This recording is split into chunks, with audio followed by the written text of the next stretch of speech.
This is the cast telescopic riser. It's designed to take a fixture that would be buried in some sort of low ground cover and to get the fixture above the ground cover.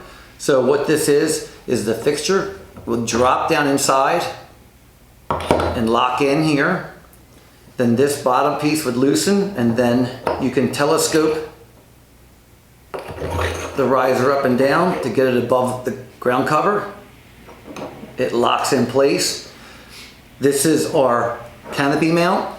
The canopy mount is removable. This is for surface mount or flush mount applications in a bed or grass or in a landscape bed. You would then lock this stake in, and now the stake would be buried in the soil, and then you could telescope it up and down inside the bed.